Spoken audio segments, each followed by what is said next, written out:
Professional Development Certificate, Educational Management of Students with Disabilities, presented by Dr. Mohammed Al-Rashaida. Before starting the module, let me remind you with some guidelines. To access the recorded sessions and get your certificate of completion or certificate of attendance, you need to register in the ADU community portal. Step-by-step registration will be shared with you via the chat box. Participants who submit the final reflection will receive a completion certificate. The deadline will be 15 December 2021 at 11:59 p.m. Abu Dhabi, UAE timings. Participants who choose not to submit the final reflection will receive an attendance certificate. To have access to translation during the session, kindly download Microsoft Translate. The IT department will provide you with the code during the sessions. During the sessions, you can write your comments in the chat box, or you can use the Q&A option in both AHA Slides or Zoom to ask any questions related to the topic, and the presenter will answer questions accordingly. You can also use the raise hand button on Zoom in case you want to speak. Dr. Mohammed Al-Rashaida received the PhD with the highest honors cum laude from the University of Deusto, Spain. He received a full international scholarship from Erasmus Mundus to study for his PhD before joining ADU. He worked for Deusto University as an assistant professor and coordinator for international projects such as Erasmus. He is also a winner of the Standard Research Award for Special Education in 2018 in Spain. He works with local communities to help people with disabilities to facilitate their inclusion in the labor market. He has established himself as a world-class researcher and has published about 18 articles in high-ranked journals. He also serves in the Journal of Vocational Rehabilitation editorial board. He acts as an external PhD examiner for worldwide universities. Dr. Mohammed's research interests lie predominantly in the disability studies and include inclusion, independent living, vocational rehabilitation and employment, and disability policy at an international level. Dr. Al-Rashaida, the mic is yours. Okay, thank you, Maha, for presenting me, and hello, everyone. And thank you at the beginning for joining us today. And actually, I welcome all of you. No doubt that yesterday, Dr. Fteha, and before yesterday, Dr. Andrea, they covered and they provided many useful and valuable information about inclusive education and about special education. Thank you again for interesting in this topic and in special education specifically. So allow me to participate or to share my screen, to share my presentation. Yes.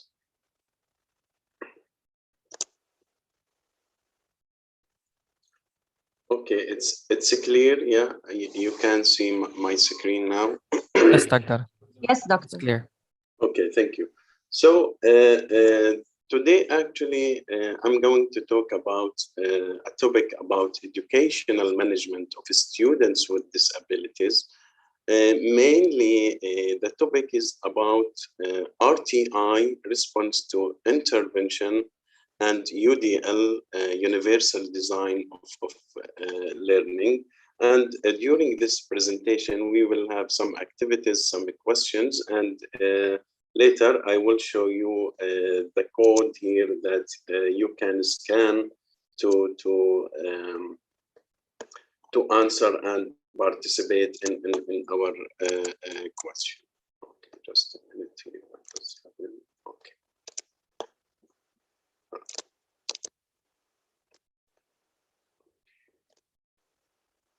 Now, sorry, what does happen?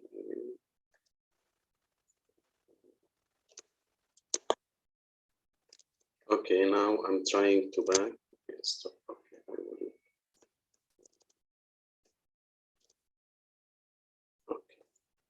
Just I'm stuck here. Okay, now it's working. Anyway, so the topic today is about response to intervention, RTI, and about universal design or UDL. Okay, now I think it's more clear. Anyway, today our topic is divided into two main parts. The first one is about RTI. And in the RTI, I'm going to talk about what is the RTI, the essential components, its purpose, the principles of RTI, and the three tiers or levels of RTI or response to intervention. On the other hand, we have UDL or Universal Design for Learning, and here I'm going to talk about the definition, the principles of UDL, and why is important, the benefits of UDL.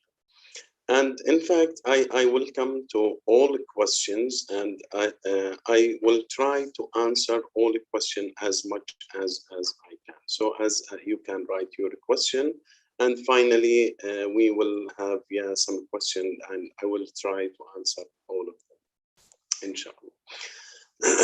At the beginning here, as you can in this slide, I will start my presentation with the Asylum case.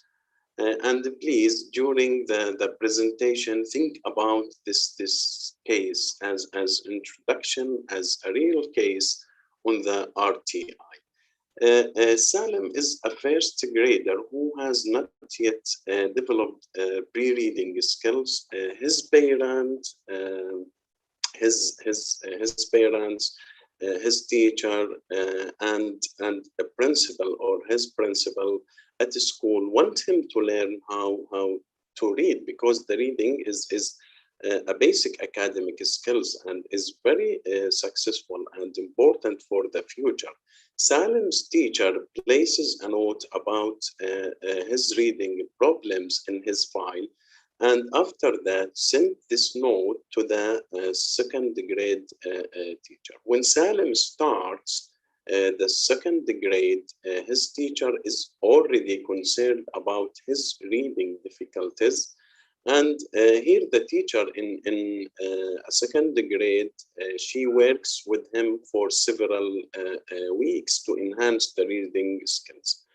But in October, she concludes that Salim must have a learning disability. Imagine here how the teacher judges on the Salim, as he cannot read, as he has a difficulty in reading skills.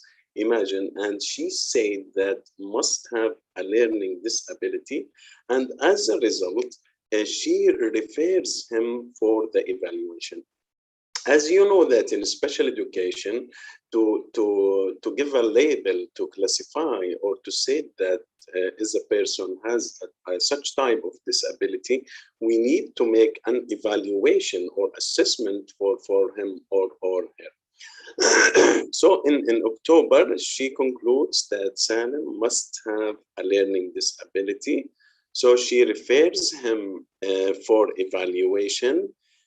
After that, in January, IEP meeting, do you know that individualized educational program or plan conducted or held a meeting about Salim case.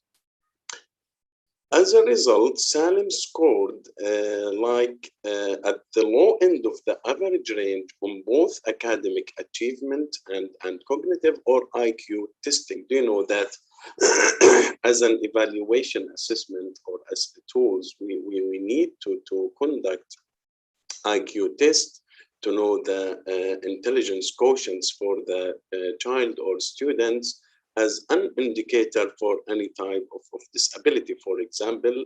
So, but his result for our Salim results was within the range. So Salim's parents are concerned and are told that their son or Salim does not have a learning disability. Okay, in contrast to the judge of teacher that parents and after making an evaluation and some of tests, concluded that he doesn't have a learning disability. So the parents are relieved to hear that, but then they ask an important question: who will help our son learn to read? This is, I think, very important question, and the parents here have a right to ensure about their children, or on Salem on this case. So the answer for this question, the principal tells the parents that Salem did not qualify for special education. I mean that he doesn't have any type of disability, so he is not qualified for special education, and he will have to keep trying to learn to read in his current class. So my question is, what is the solution for Sam? I'm sure that we have here participants from general educators, special educators, principals, counselors, etc., etc., etc. I'm sure that you have faced many cases or many students like Salem case. So the great news, the good news that we have a solution for Salem, and who likes Salem, called like RTI, response to intervention. And I can say that if Salem had received responsive intervention or RTI in KG or in the first grade, his reading skills might be improved, okay, and he can improve the future outcomes for his academic and other skills. So what is RTI and how we can provide it for students like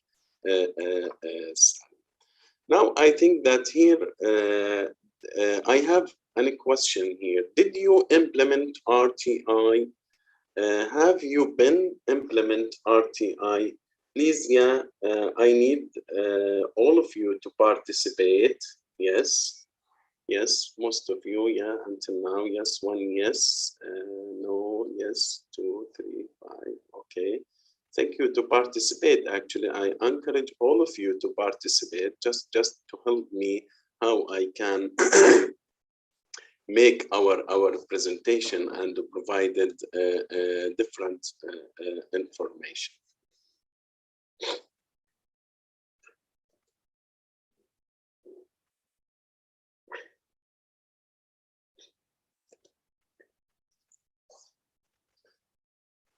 Okay, I can say that, yeah, 18, 20, 14, yes, 15, 20, no.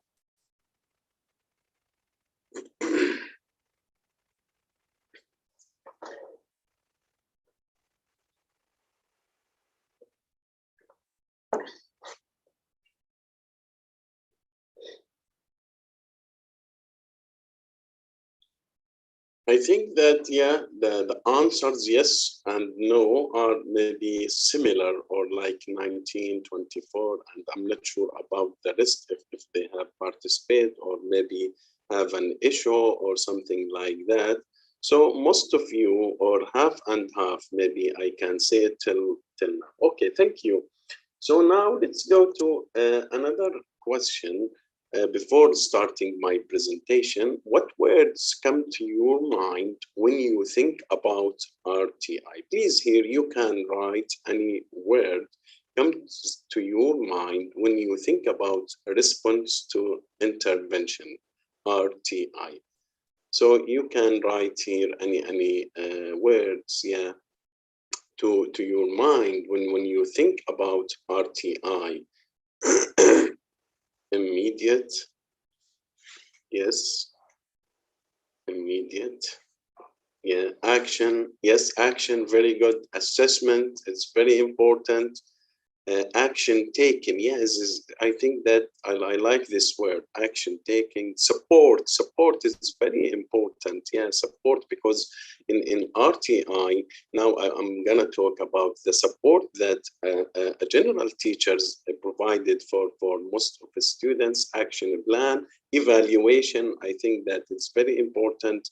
Responsibility, yeah, responsibility on the schools, on teachers, on parents, on as well, or mainly on a teacher. Process, yeah, it's a process. Action, evaluation, yeah, support. So maybe the most word, yeah, repeated is support. Support for students' need, supports for students' skills in different academic and different skills and lessons that are provided for our students. Response to intervention, yeah, thank you.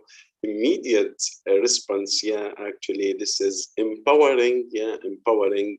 So this is actually many words. Thank you for participating on this question. So evaluation, support, action. Yeah, thank you very much. Now, here, as you can see in this slide, taking time to get to know students or to know your students can make you a more effective teacher, actually. To find out their names, ages, family backgrounds, and to dig a bit deeper and discover their learning interests and strengths, I think it's very important. So these questions that you have seen in this slide is about your students, and these questions will help to create effective RTI. So you need to know about your students. Who are my students? What do they need to learn? And why are some still struggling? And here we digging a bit deeper to know the reasons why they struggling, and if we implement any intervention or instruction. So you need to know why, and you need to make follow-up and evaluation for your strategy. So what is the RTI? RTI, I can say here that is not special education. Yeah, we need to agree about that. Is it? It is not equivalent to nor a replacement for special education. RTI is a method to determine if a child has a specific learning disability and is eligible for special education. This means that by identifying students' learnings and behavioral problems early, so early is better, to identify students' learning and behavioral problems early. As well, RTI approach is a way to reduce referrals. Do you know that referrals, when we make referrals for students from general education to special education, so approach RTI is approach a way to reduce referrals to special education. This can be done actually by providing well-designed instruction in general education. Repeat, this can be done by providing well-designed instruction in general education by qualified, effective teachers. So RTI is a framework for organizing the resources of a school to provide appropriate instructions to all students, because yeah, there's a misconception about RTI. It's only for students with special needs or people with disability or people with learning disabilities, or here in the UAE called people of determination. No, it's to all students, okay, to all students, regardless they have a disability or doesn't, they are talent, they are gifted, they are English learners, or I mean the cultural or maybe English or a language is different.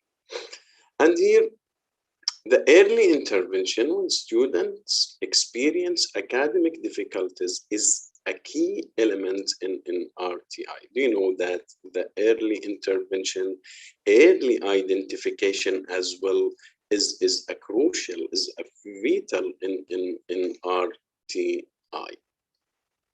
So a multi-step approach to providing services and interventions to struggling learners. So RTI is a focus on intervention rather than what is wrong with the student. So the word intervention is key to understanding what RTI is. The goal is for the school to intervene, to step in and start helping before a student falls really far behind. So the school can see which students need more academic support. I'm sure that in your schools, either you are a teacher or principal, counselor, you have many students, they need more academic support. So RTI as well is a focus on the solution rather than the problem. So teachers here provide targeted teaching or interventions to help struggling students catch up. RTI is focused on addressing the needs of all students, as I told you before, having difficulty, not just those with labels or they were classified with disability. RTI is a focus on positive outcomes for all students, and this means that many students performing below grade level and don't have a disability. So the RTI process, they can make progress without special education services. RTI, I think that RTI is widely used in schools as an effective way to enhance student learning. And this is because that RTI can help more students, more kids thrive in general education classrooms. And RTI can also help schools save special education resources for kids who truly need them. So schools save special education resources for students who truly need them. This means that because, yeah, do you know that special education services and resources are high expensive, and they need help, they need assistance, they need different services, different tools, different technologies, etc., etc. And this will be a burden on the school, on the country, in the community, and on the family. So RTI can save these resources for students who need or in fact they need these services. So with RTI, schools use data to identify students at risk for poor learning outcomes. So a big part, here I can say that, a big part of the RTI process involves closely monitoring student progress. This is actually very important, so the school can see which students need more academic support. And I think that these days, many of the students need more academic support. Yeah, you know that maybe the online teaching, maybe the COVID, maybe the abilities. Yeah, because the COVID restrictions and etc. The situation that we lived 2 years ago or 1 year and a half, affected negatively on the teaching and on the school at the first. So I'm sure that many students need more academic support. RTI is not a specific program or type of teaching. It's a proactive approach. This means that RTI measures students' skills and uses this data to decide which interventions, which instructional strategies to use with your students. Here in this slide, as you can see on the figure on the left here, on the upper left, figure number 1, the National Center on Response to Intervention and CERTI has developed this figure, or figure number 1, and many of you probably associate the red, green, and yellow triangle or pyramid, as you can see here in the figure number 2, with RTI. In reality, the triangle or pyramid does not represent the RTI framework. It represents only one component, is the multi-level prevention system. Anyway, so essential components of RTI, here we can start by, or the first component is data-based decision making. So multiple data here should be collected regarding students' instructional needs by using screening and progress monitoring data to make decisions and analysis about the instruction. Sorry.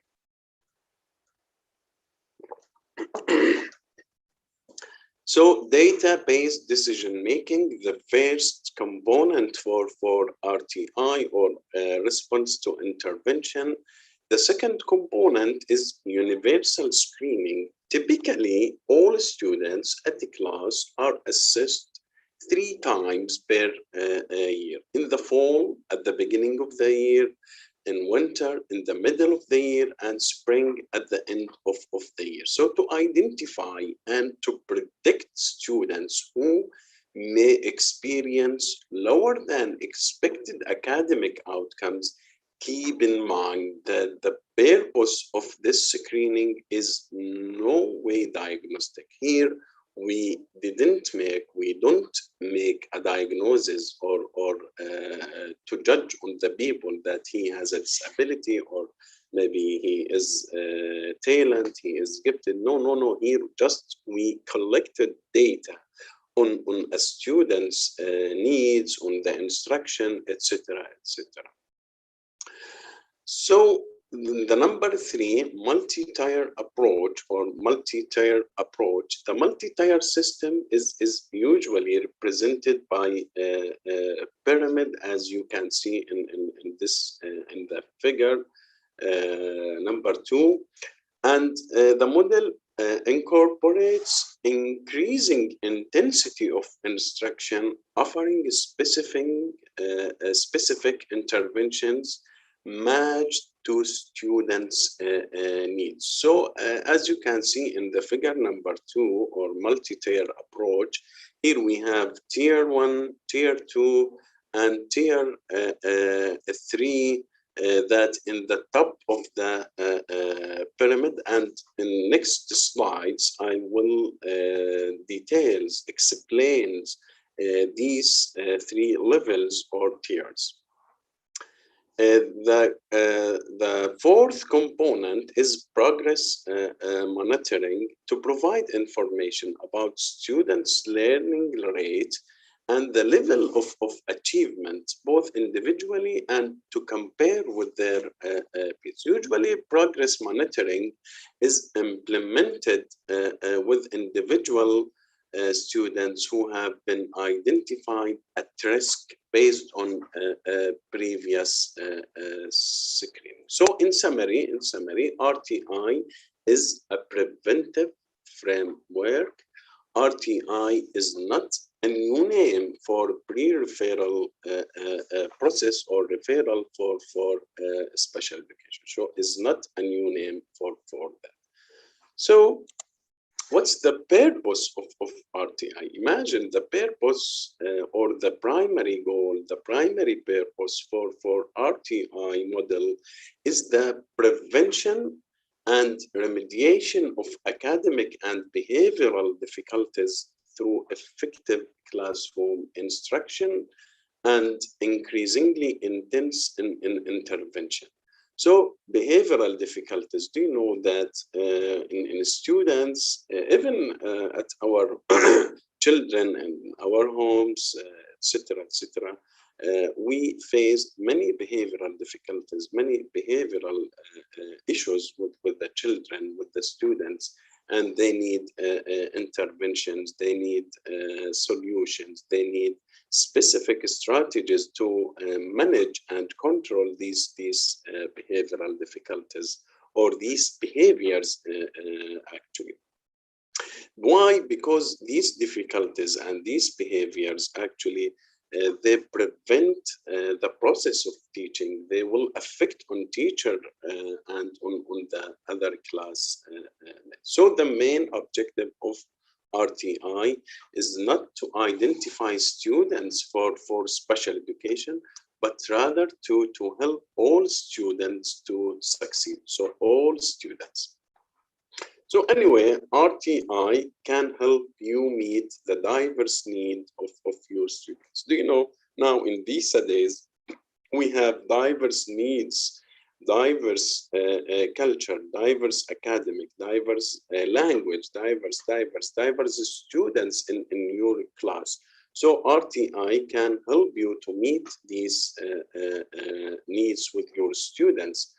RTI as well facilitates early interventions and maximize student achievement.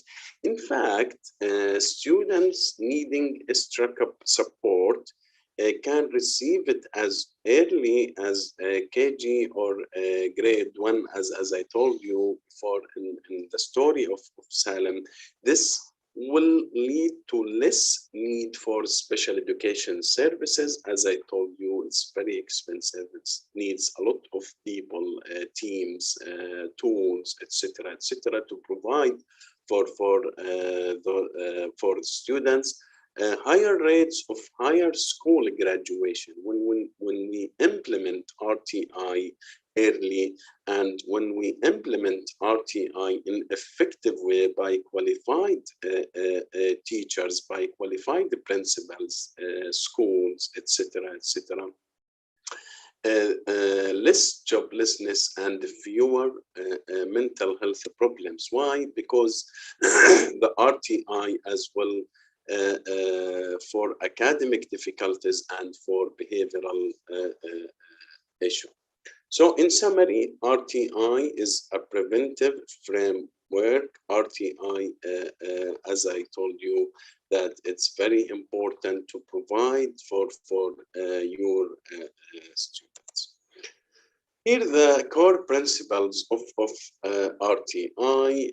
In a school, if the school successfully implement RTI models with the students, this will improve achievement and behavioral outcomes for all students. So we need all available resources to teach all students. This means that RTI requires a shift in thinking in the areas of students' learning and assessment and instruction. So, for example, learning shift, each student can learn if matched with scientific and effective instructional strategies provided in schools by general educators mainly. So here you can use MultiTier model. Now we will talk in details about these models. So this is the pyramid, as I told you, pyramid or triangle that includes three tiers, three levels, three waves in this pyramid. So what is tier 1? What is tier 1? Tier 1 is at the bottom of the pyramid. At this level, all students receive high quality evidence-based instruction as a part of the core curriculum in the regular classroom. This is tier 1. This is the largest here, which means that the majority of students, 80 to 90%, okay, 80 to 90%, and other references or other literature said like 70 to 80. Anyway, just to say that 80 to 90% should be able to excel with this level of support. So as well, teachers should strive to have positive and supportive relationships with all students. This is actually is very important. And positive relationships are important. Why? For students' engagement and achievement. Because yeah, engagement, achievement, these actually factors related to schools and related to teachers and etc. etc. So in tier 1 here, what strategies can I use in tier 1 or in the level 1? It's important to use a range of evidence-based practices or instructional strategies to ensure that instruction is effective and meets the needs of most of the students. So here are, as you can see in this slide, just here 5 examples on these evidence-based strategies. The first one is formative assessments. The formative assessments, these are for learning, for planning instruction, and which can take place either before instruction begins or while learning is in progress. So these can include observations, conferences, and discussion with the student, self-evaluations, and learning portfolios. So formative assessments is a strategy that we can use in the tier 1. Strategy number 2 is questioning.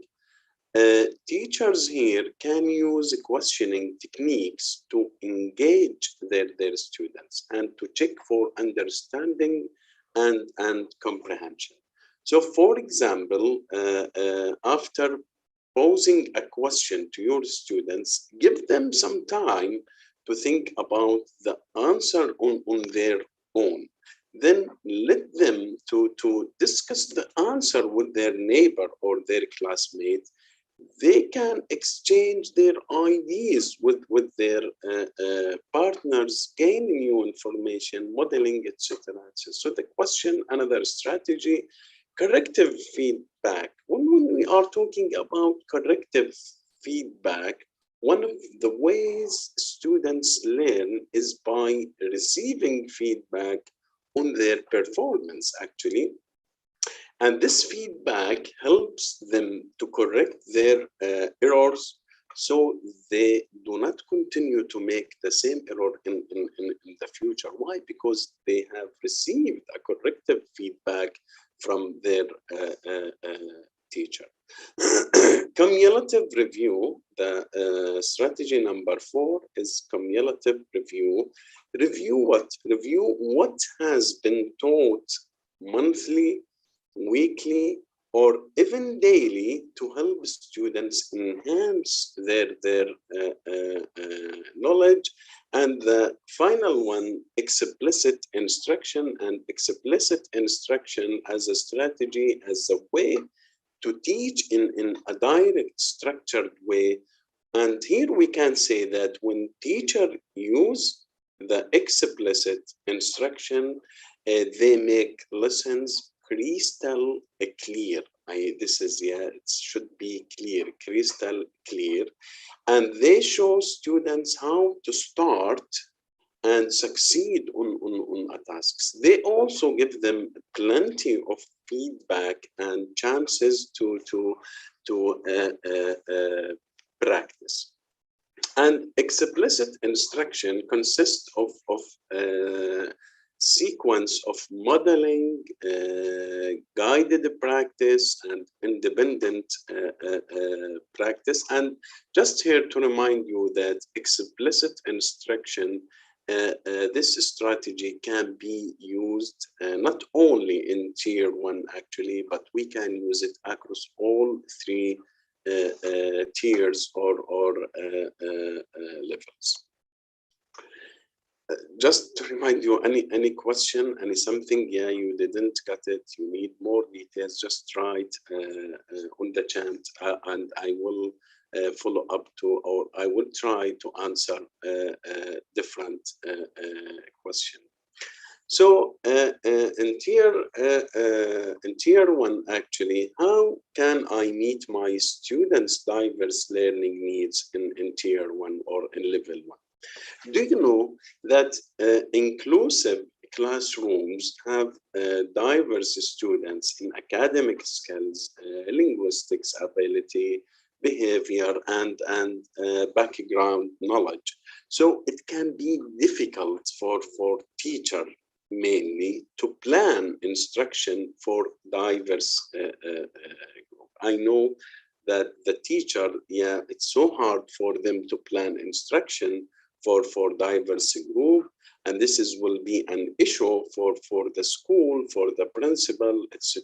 So the UDL or Universal Design of Learning, or UDL, and differentiated instruction, DI, are evidence-based principles at tier 1 and help to ensure that the needs of all students are met. So let's go through them briefly. UDL, actually, it's a framework that guides the design of curriculum to consider goals, assessments, method, as well as materials for the instruction.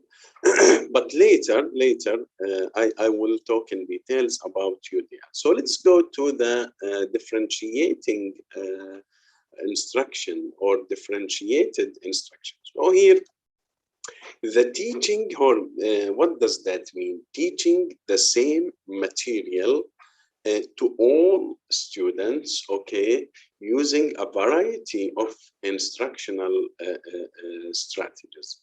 Or it might require the teacher to deliver lessons based on the ability of each student. So the best way to differentiate instruction is to give students a choice, give your students a choice in how they show their learning. So in tier 1, here different students, we can use universal design of learning and differentiating instruction. Now the question is, what about struggling students? Okay, you are a teacher, you already implemented the different strategies. You used UDL, you used DI, you provided actually different instructional strategies based on evidence in tier 1, and you consider all needs of your students. But after you conducting a test or assessment or screening, now you have students who are struggling. What about them? So all students are screened to identify who are struggling and need additional support. So students who are identified at risk are monitoring using a progress monitoring system. So students who do not show adequate enough progress, those who are struggling, would move to tier 2 to receive more intensive instruction in their area of need. So the answer for what about struggling students, even I am a teacher, I implement effectively different effective strategies in tier 1. So the answer is the students, after making screening assessment, who do not show adequate progress or enough progress would move to tier 2 to receive more intensive instruction in the area of meal. Just before moving to tier 2 or level 2 from RTI framework, remember that tier 1 instruction consists of high quality evidence-based instruction for all students in the regular classroom. It involves universal screening of all students 3 times per year, as well as progress monitoring of students who are at risk. So let me just stop to see if I have a question here. Okay, share the comment.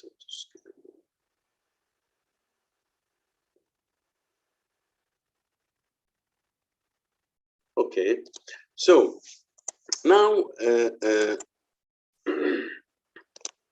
okay, tier 2, as you can see that response to intervention, RTI, tier 2, level 2, wave 2, you are implementing RTI and some of the students are not making enough progress in tier 1.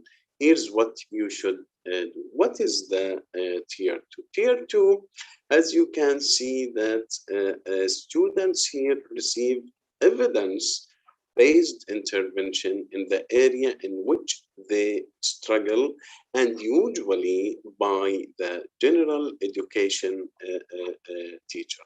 The purpose of tier 2 is to provide supplemental support to struggling students who are not actually responding to tier 1 or in regular classroom instruction. Here the question, who receives tier 2 instruction? As I told you before, that RTI works because not all students need the same level of instructional support to be successful. Here we can expect that 5 to 10% of students need tier 2. So 5 to 10% of students need tier 2. Although other studies, other literature said that maybe 10 to 20, but anyway, the most literature confirms or ensure that 5 to 10% of students need tier 2. Anyway, students in tier 2 can be identified based on their level of performance. So what constitutes tier 2? Tier 2 instruction is more intensive than tier 1. And here, as you can see in this slide, 4 ways to make instruction more intensive. So we have the first one is frequent progress monitoring.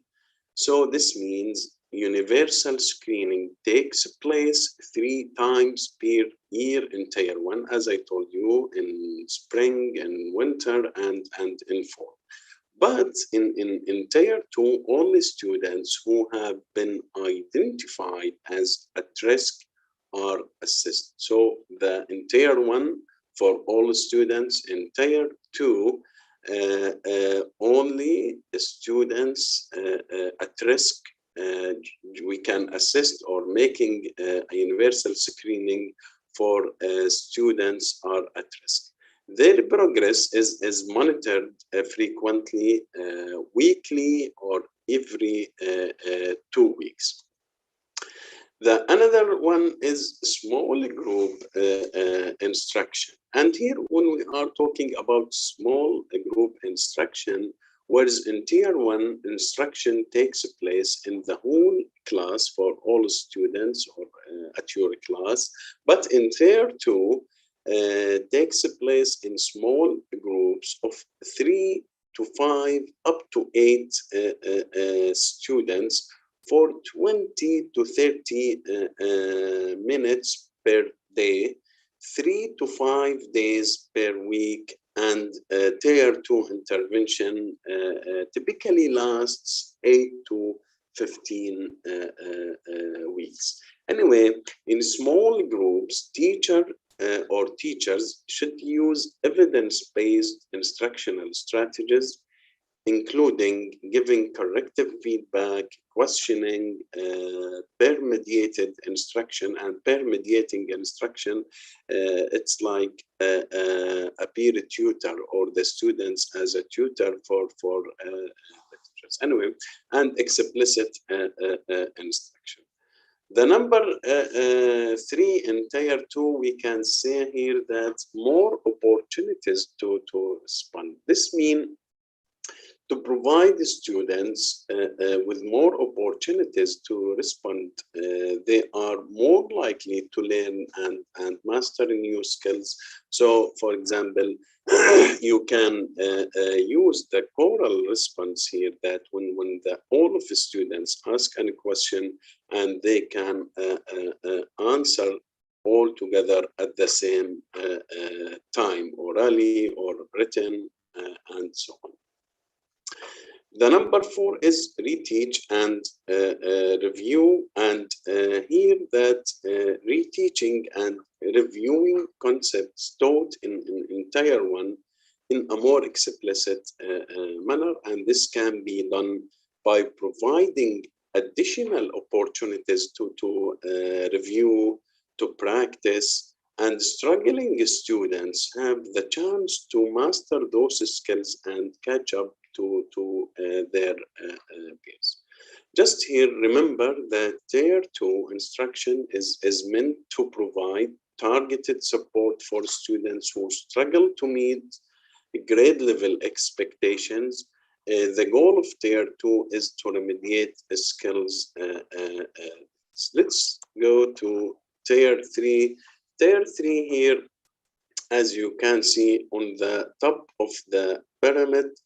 And if you are implementing RTI and some of the students continue to struggle, okay, and we can see many examples on that, even with the tier 2, here's what you should do. I mean here, imagine that you have implemented tier 1, tier 2, and still you have students struggling. They're facing different so what is tier 3? In tier 3, the students receive individualized evidence-based intervention in the area in which they struggle. So individualized intervention in the area in which they struggle. Intervention is usually provided by a special educator, general educator, teacher, resources teacher, or some other specialist. And in some schools, actually, they have a team, it's named like tiered or RTI teams with different names. Anyway, the purpose of tier 3 instruction is to provide intensive individualized instruction to students who continue to struggle despite receiving tier 2 instruction. So tier 3 provides remediation to facilitate the acquisition of skills. Anyway, who receives tier 3 instruction? 1 to 5% of the students, okay, 1 to 5% of the students need tier 3 instruction or instruction in order to be successful. Typically, I can say that students in tier 3 are identified after they have received tier 2 and did not make adequate progress. So, what constitutes tier 3? Tier 3, or one of the key principles of the multi-tier system of support, is that instructions becomes increasingly intensive as students move from tier 1 to tier 2 and or tier 3. This means that we started in tier 1 to provide instructions for all students. And if you face, or if you have, based on the assessment screening, that you have students still struggling, so they move to tier 2 or level 2. And if you still have students still struggling in tier 2 and in tier 1, so they move to intensive intervention, intensive instructional strategies in tier 3. So here, as you can see, that we have different ways to make instruction more intensive in tier 3. So frequent progress monitoring. In tier 3, student progress is monitored frequently, weekly, or even twice per week. Why that? To make sure that instruction is matched to the students' need. It also can modify instruction if students are not responding. And here that you need to make a follow-up, or by yourself, by your supervisor, by your principal as a teacher, and follow-up evaluation your strategy, to see that if the instruction that you have implemented or provided for your students is effective or not effective, and you need to make a decision about that. So frequent progress monitoring, as well that individualized instruction. Tier 3 instruction takes place in small groups, 1 to 3 students, and if the intervention group consists of more than 1 student, so the group must be homogeneous in terms of the students' skills. I mean that they have the same or similar skills. Unlike in tier 2, the focus was on the overall group needs. In tier 3, the focus is on individual students' needs. So increase frequency duration of intervention, and this means that instructional time can vary between 40 to 120 minutes per day, and intervention can last upwards of 20 weeks. So here, as you can see in this slide, that we have 3 tiers of RTI that we can provide it for all students, tier 1 and tier 2 and tier 3. So this figure shows that as well problem solving process that we can utilize throughout the tiers of RTI process. So in summary, tier 1 instruction or maybe designed for all students, and tier 2 includes differentiation and flexible grouping. As well, the lowest 5 to 10% may need additional support with tier 2 intervention, and this is anticipated that 1 to 5 will require tier 3 instruction for intensive intervention. So briefly, the problem-solving process involves the following or different steps, as you can see here on the on the triangle that define or identify the problem. So teachers can identify problems at the whole class, for example, in the tier 1, and the small group in tier 2, and identify the problems, academic, behavioral problems, for a few students in tier 3.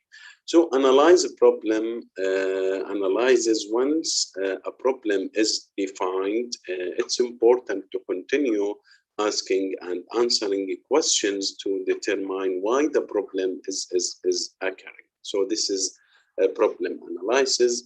implement or intervention design once the problem has been identified, analyzed, so a teacher and team decide how to intervene or step in. Anyway, the last step is to evaluate the effectiveness of the solutions. And this is actually evaluation for the solution that you have provided, evaluation for your strategy in teaching, evaluation for your intervention is very important. So I can say here that after planning, intervening and monitoring progress, it is very vital to essential to follow by analyzing the results and to make making decisions or right decisions. So here you can ask, and as a part of evaluate for effectiveness of the solution, was the intervention effective? Do we continue with the intervention? Do we need to reanalyze the problem? Do we make further instructional adjustments? So RTI is a framework we can provide it for all students, include Tier 1, Tier 2, and Tier 3. Advantages of RTI approach. RTI is a preventive approach, aims to identify struggling students before they fall too far behind their peers, help ensure students' poor academic performance is not due to poor instruction or inappropriate curriculum. So it's very important, and here I think that we have some misconceptions about RTI, misconceptions about RTI. RTI replaces special education and its procedural safeguards. RTI, in fact, RTI does not replace existing systems for evaluating or to determine eligibility for special education services. So number 2, children with disabilities will be in Tier 3. Children with disabilities can be found in any tier, in fact. Number 3, the model focus only on preventing and not behavior problems. The focus is on learning or behavioral problems.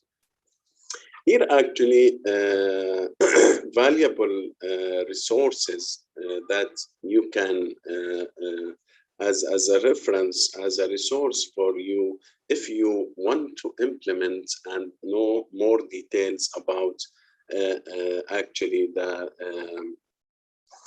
RTI and response to intervention. So the first one is learning disability online, learning disability of America. Number 2, the National Center on Response to Intervention. And the number 3 actually is the most important one and provide different activities, different strategies to intervention in different tiers of response to intervention.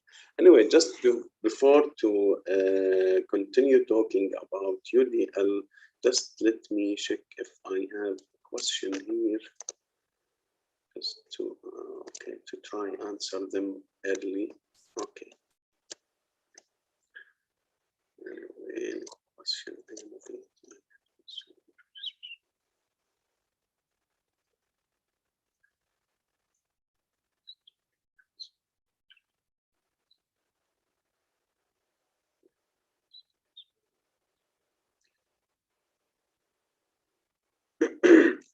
Okay, one question. Actually, it's a long question and maybe needs a lot of discussion. that in this case we need to help him by letting him to work alone among. Actually, if you can help, if they need the students with disability, students of determination, if they need help, so you can offer that for them. But on the other hand, they need to be more independent or to independence on themselves if they can, by providing different training, by providing different services for them and different appropriate tools. So UDL universal design. I know that the both RTI and UDL, each one need a special session or more one class, but I have tried to prepare both of them because they are related together, and now we will see more about UDL. As I told you before, or as I said earlier, one evidence-based principles is in tier 1 is UDL, and help to ensure that the needs of all students are so universal design for learning UDL. What is actually the definition of UDL or universal design of learning? Actually, the universal design of learning has been originated from the architecture and from the brain studies architecture. So if you go, for example, look to the different shopping center for the parking, this actually an example of the universal design. But here, what is the universal design for learning? UDL is a framework to help teachers design teaching and learning that supports all students, and UDL helps teachers to create and adjust resources that are inclusive. UDL will look at different in each classroom, and there is no one size fits all. So UDL improve and optimize teaching learning for all people based on different size to learn. Here, what do we change? What do we change? The school curriculum, as you know, includes goals, materials, assessments, methods, each of which can present barriers for some students, and universal design for learning, or UDL, refers to a framework through which teachers proactively reduce potential educational barriers and make the curriculum accessible to as many students as possible. What does that mean? Mean that the curriculum includes goals, includes methods, goals that where you want to reach, the methods, how you can teach, materials, contents, assessments, how you assist your students, exams, etc., discussions, different methods actually you can use. So the UDL is to sometimes, or some students, they have barriers, they face difficulty in these components of the curriculum.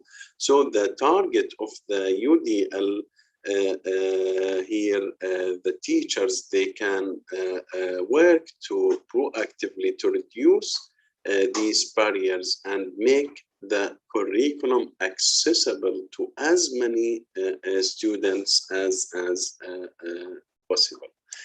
And the UDL, universal design of learning, includes three main principles. Okay, the first one is provide multiple means of engagement, representation, and action and expression.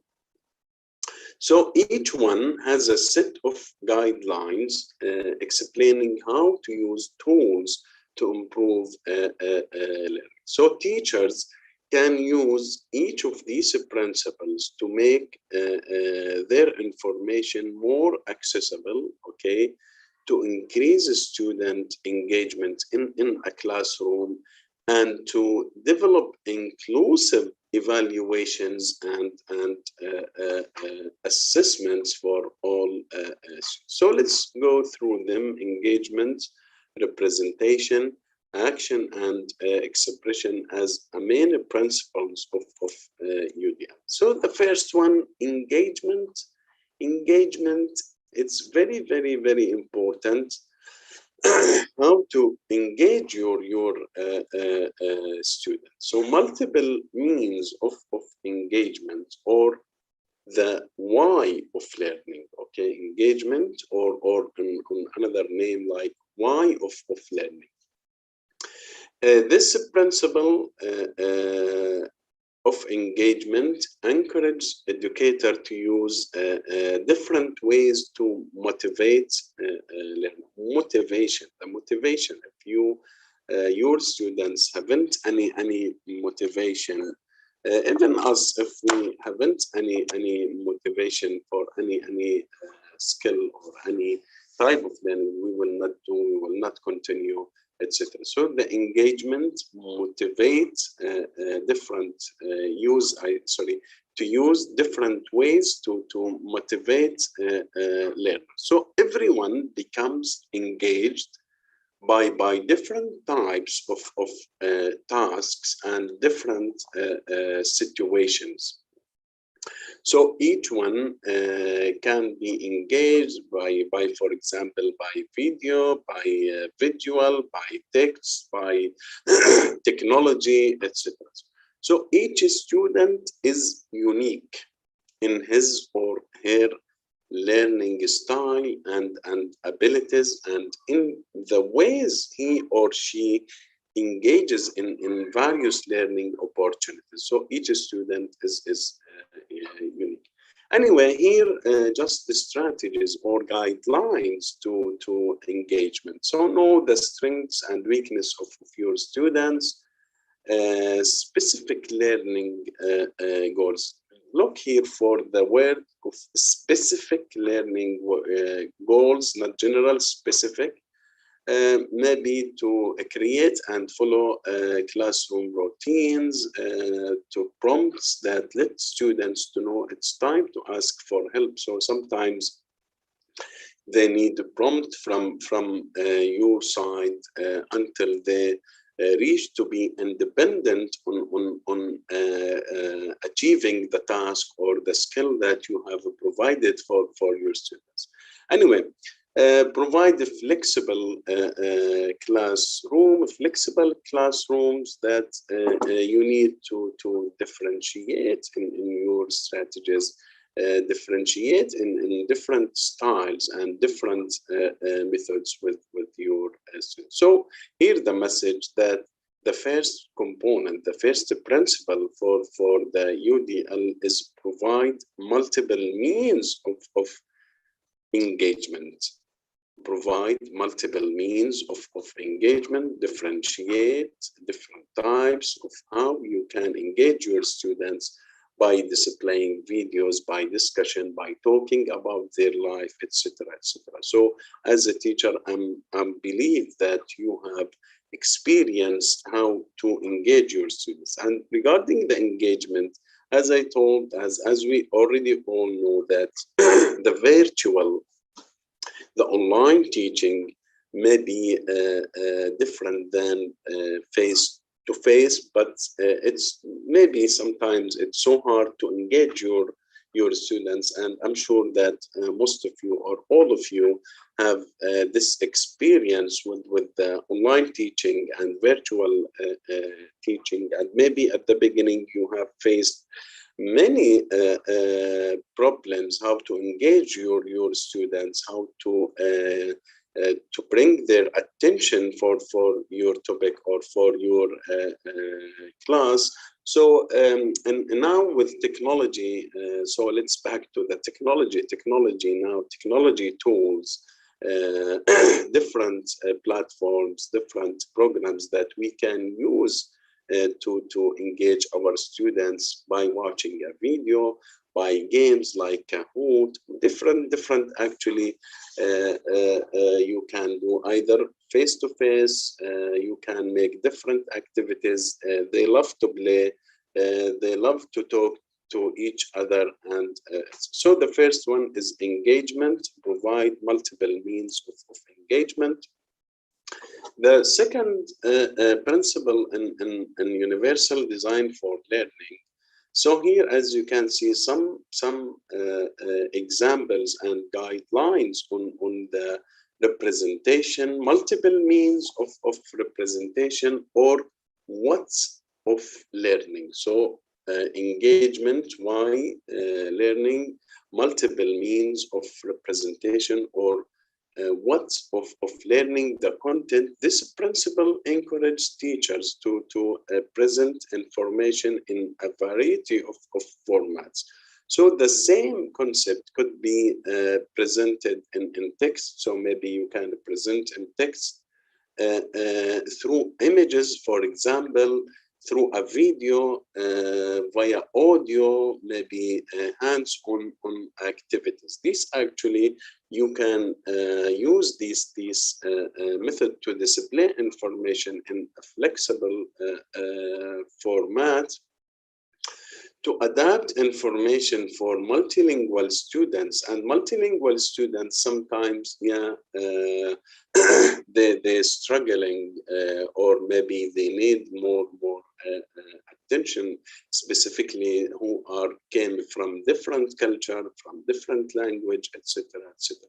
So learners may require assistive technologies and devices that aid learning, such as screen readers, automatic page turners, video recognition programs, captioning device to access the content. So the second principle in UDL is provide multiple means of representation, and the first one was the engagement. Let's go to the third one, is provide multiple means of action and expression. What does that mean?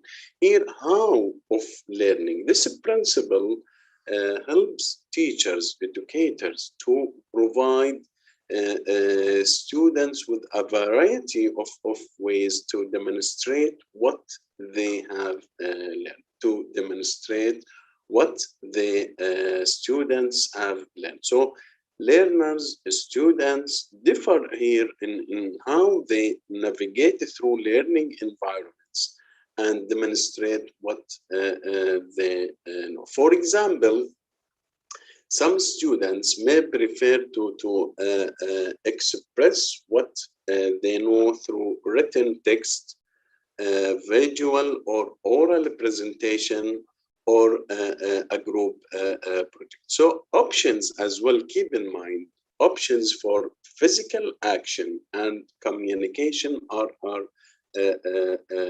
essential. And here, keep in mind that to give regular feedback that helps students to develop goals and strategies to reach them. So UDL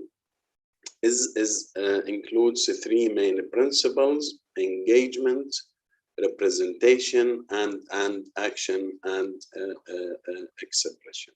So I think that benefits of UDL, why is important. Here, the benefits of UDL, instead of a one-size-fits-all solution, courses designed with UDL offer flexibility, as you can see from engagement, representation, flexible classroom, flexible teaching, flexible activities. So UDL offer flexibility. Benefits of UDL can help educators to meet the needs of all students, reduces barriers to learning. As I told you, that the curriculum included like goals, assessment, materials, etc., etc. So, and this may be as a barrier for some students. So here it's important to reduce barriers to learning. And more students are engaged and motivated in their own education. More students are learning in greater breadth and depth, and to help to connect intervention services to classroom curriculum to improve education of at risk. This in general, the benefits of UDL. Here, the RTI and UDL. RTI responds to intervention, a framework, a process for making educational decisions based on at-risk student success or failure during specialized intervention. And RTI and UDL differ from one to another in that UDL as a process for making curriculum design decisions to maximize success in the general education. On the other hand, RTI and UDL share the objective of improving educational outcomes for students and are similar in several ways. So first, I can say that both RTI and UDL recognize that poor achievement does not necessarily reflect a disability, but rather may also reflect poor instruction. Okay, so the reason here, not the student himself or herself, is the instruction or the curriculum. Second, RTI and UDL both reflect the understanding that a curriculum, including materials, objectives, assessment, is effective for one student may not be effective for another student. So effective for one student, but not effective for another student. This we need to keep in mind when we are provide teaching. The third one, RTI and UDL create assessments as something that should inform instruction and interaction. So this is the similarities between the RTI and UDL, and this is the difference. UDL, it's to framework process for making curriculum design, and here for educational decision, RTI on the instructional methods and instructional interventions for all students. So finally, I hope that I enjoyed you have gained some information about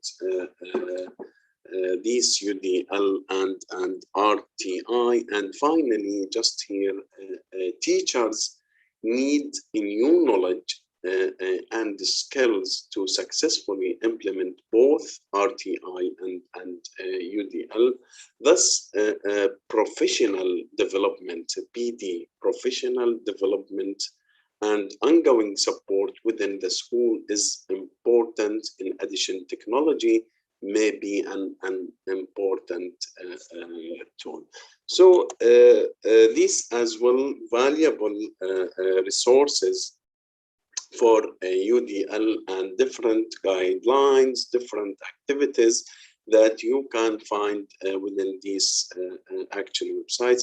And I already have shared my presentation on the chat, and you can use these resources during your teaching. Thank you, and I will be ready for any question. And here you can see my contacts, my email, if you need anything.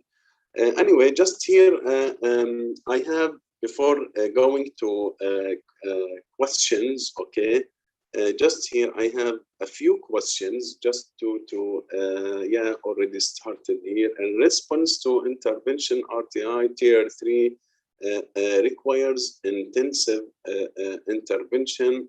This is true or false? It's like an exam for all of you, just to to fix the information. Yeah.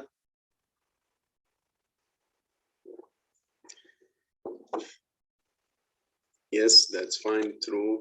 Yes, okay. Response to intervention is multi-tiered system of support available to students with an IEP, individualized educational plan. So, true. No. Here the yeah, let's wait, yeah, a little bit just to see the answers, yeah. So here it's not true, it's false. Why? Because multi-tiered system of support available to students with an IEP or individualized educational plan, it's false. Why? Because it's all the students. Okay, here, what is not a principle of, it is not a principle of universal learning design. Here we have representation of content, expression of content, multiple means of engagement, multiple means of understanding. Let's to see the correct answer here.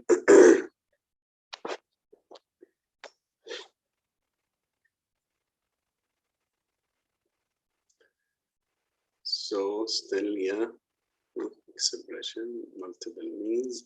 As I told you before, that engagement that we have, yeah, let me help you a little bit here. Representation, yeah, we have, and action and expression. So the correct answer is multiple means of understanding. So what is the ultimate goal for universal design for learning techniques?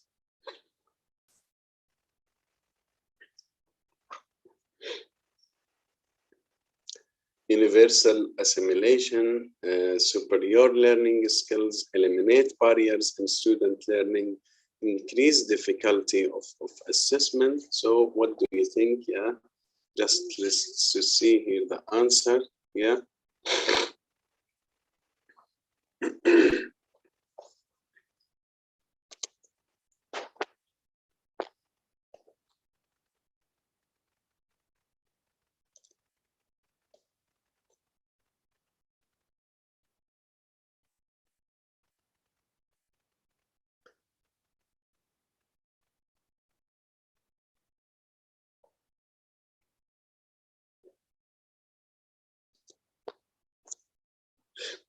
Okay, the eliminate barriers in students learning.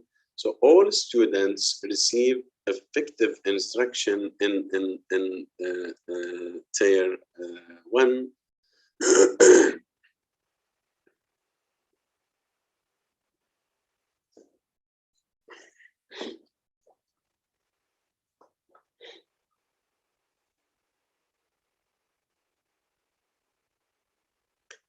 Yes, and all students receive effective instruction in tier 1. That's the correct answer.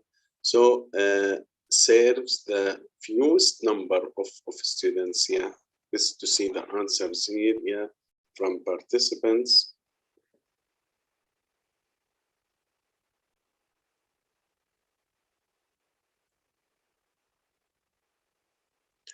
Yes, in tier 3 or level 3. Targeted small group instruction is often used in tier 1, tier 2, tier 3, or tier 4? Or we have tier 4 or no?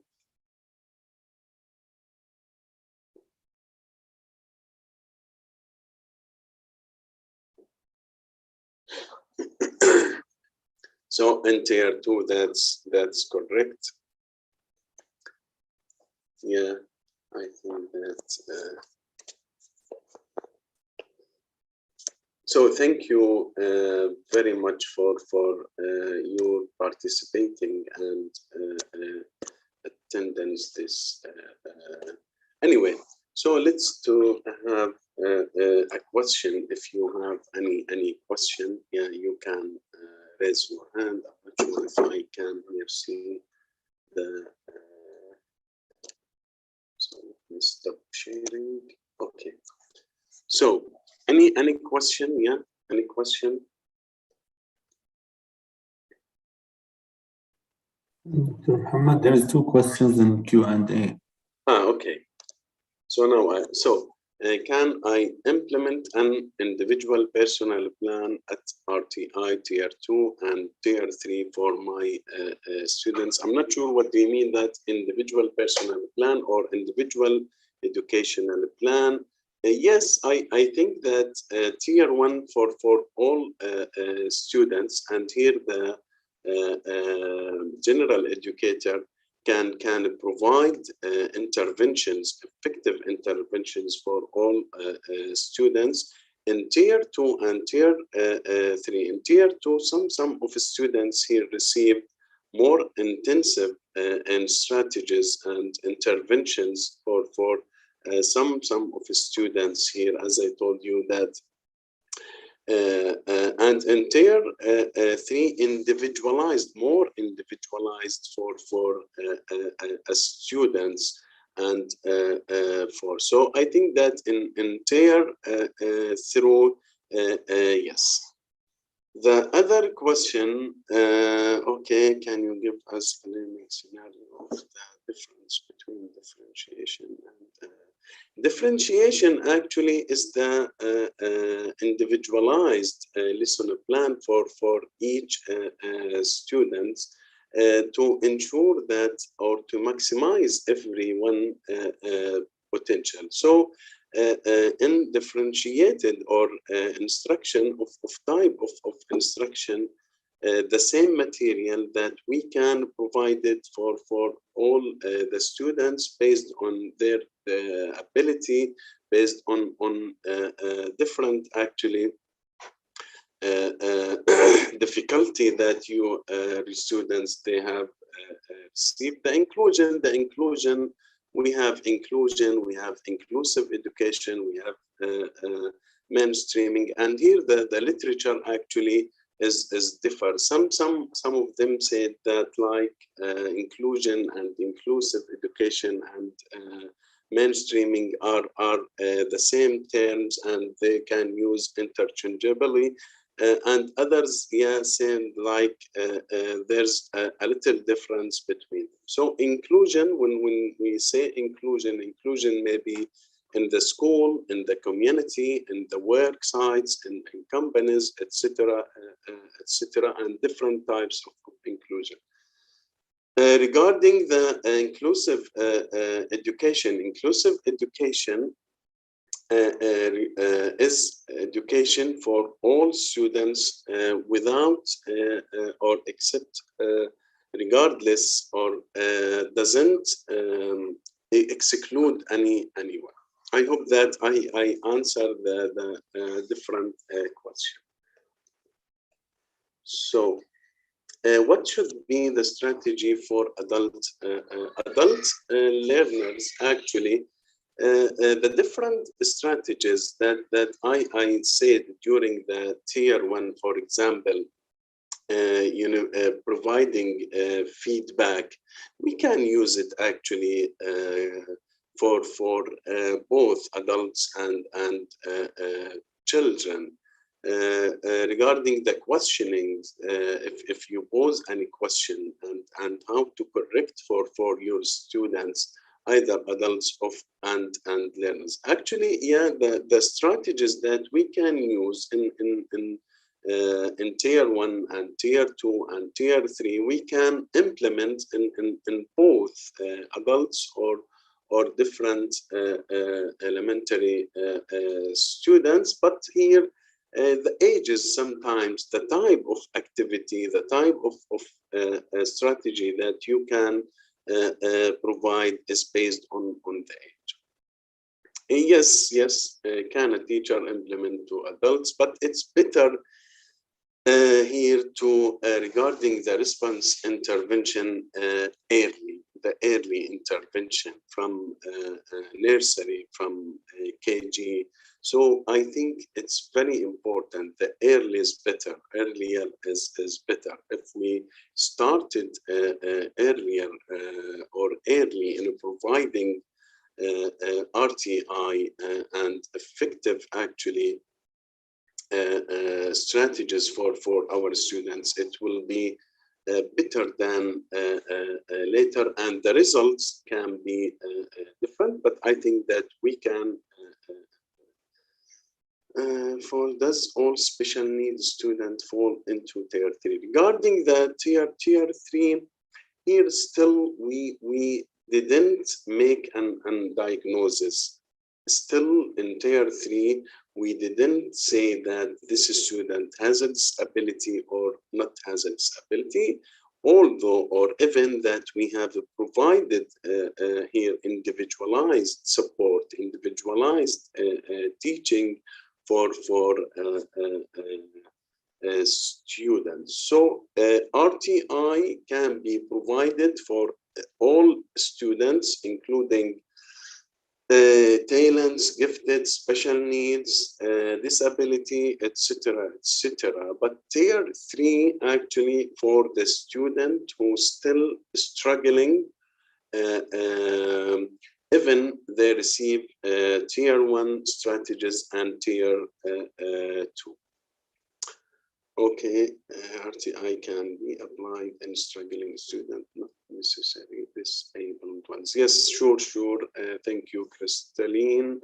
Here we have another question. Appreciation for answering the question. Yes, regarding the PowerPoint presentation, now I have already shared. Muhammad, it will be available on the portal. They need, and I repeat this is several times on the chat.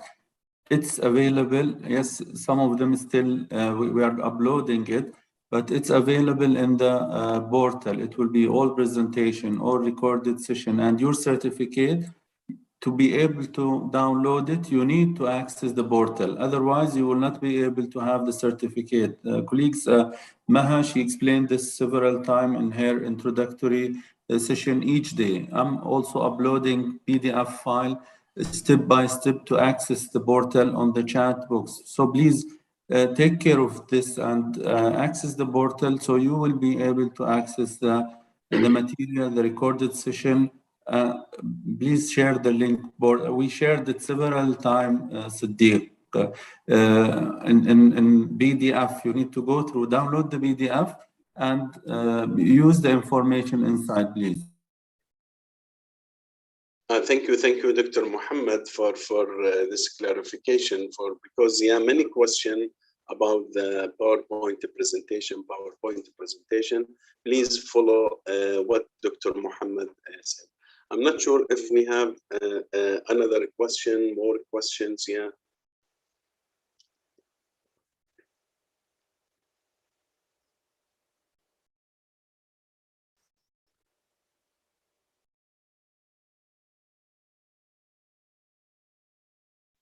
Allow me to answer this, Dr. Muhammad. If you are unable to find the folder of EDU 2030, please send an email to the registration email that you receive. So they will help you with accessing the information.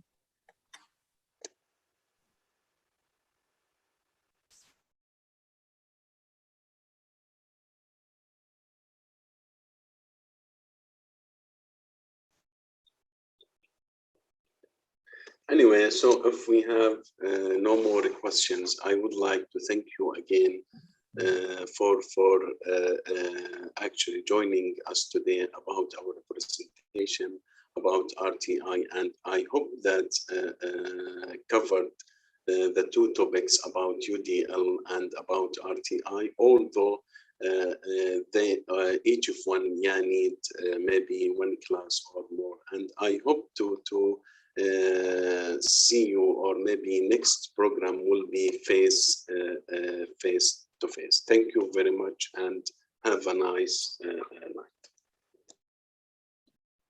Thank you very much, Dr. Mohammed Al-Rashaida, for the great and informative presentation. Hope that everybody enjoyed our session today, and see you tomorrow at 5 p.m. for our last module, the special accommodation and support for students with disabilities. Have a great evening. Okay, thank you. Assalamu alaikum. Thank you, Doctor. Thank you, Maha. Thank you, Dr. Mohammed. Thank you, Robert. Thank you, all of you. Thank you.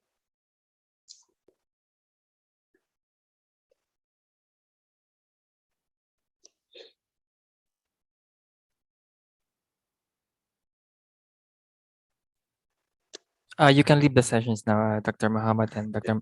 Fatiha. Thank you, everyone. Thanks.